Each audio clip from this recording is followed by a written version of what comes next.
खुलुमबाय Bodoland एंखं television studio आं हायनार सिगयारि दिनैनि गाहाय रादाबफोराव दङ। कर'ना आरो अमिक्रननि साग्लोबनायखौ नोजोर होनानै महाराष्ट्रआव स्कुल कलेजफोरखौ बन्द फोसावबाय। बाक्सानि मसलपुराव गिबिसिन हटेल लजिं सानजा मुङै बेखेवजाबाय। जम्मु काश्मीराव भारतनि फाइकिनि गुलियाव सानै उदखारि थैदों।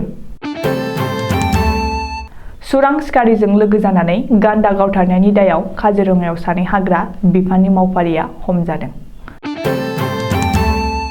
जरहाटनि आसाम आबाद मुलुगसोलोंसालियाव घर्नानि गाज्रि गोहोम। दिल्ली बिरखं गाथोनाव सासे हान्थियारिनि देहानिफ्राय गासै 2.330 किल'ग्राम सना मोन्दों। दानिया फैदो आबुं रादाबाव।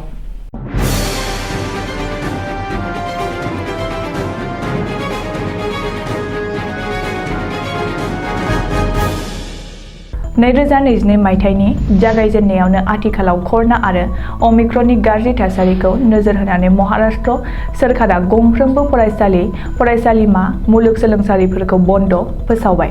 बेनि अनगायैबो खानाय सिनग्रा सेलुनफोरखौबो 50% बन्द खालामनांगौ होननानै बिथोन होदों। सुइमिं पुल, जुनारसालि, जिम, मिउजियाम आरो पार्कफोरखौबो बन्द फोसावबाय। बेनि अनगायैबो हटेल, रेस्टुरेन्ट, सिनेमा हल आरो अडिट'रियामफोराबो 50%आ बन्द थागोन आरो बिलिफांनि 10 रिंगासिमल' गेवनानै थागोन। मोनानि 11 रिंगानिफ्राय फुंनि 6 रिंगासिम कारफिउ थागोन। बाक्सा जिल्लानि सदर थावनि मसलपुराव गिबिसिन हटेल लजिं सानजाखौ समबारखालि गाहाम बुब्लिनि समाव बेखेवबाय। मख'नो नांगोन दि बाक्सा जिल्लानि सदर थावनि मसलपुराव बेनि सिगाङाव गंसेबो हटेल एबा लजिं गैयामोन, जायनि जाहोनाव गोजान गोजाननिफ्राय मावख'आरि खामानियाव एबा दावबायहैनाय समाव हर थानो थाखाय जेबो सुबिदा गैयैयाव हालाय-हाफाय जानाङोमोन।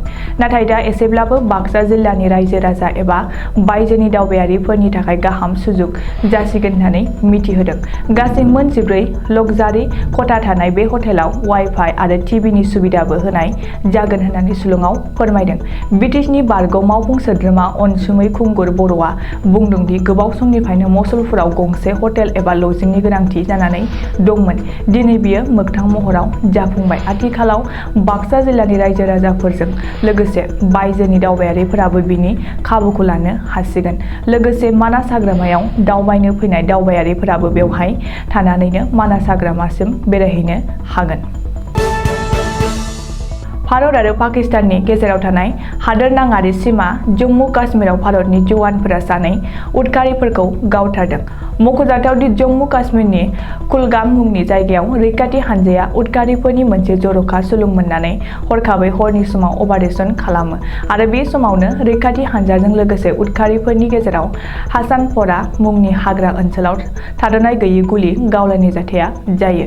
जम्मु काश्मीरनि पुलिस बिबानगिरिया फोरमायनाय बादिब्ला बे गावलायनाय जाथायाव रैखाथि हानजानि सासेबो जिउ गोमायाखै आरो जोखोमबो जायाखै।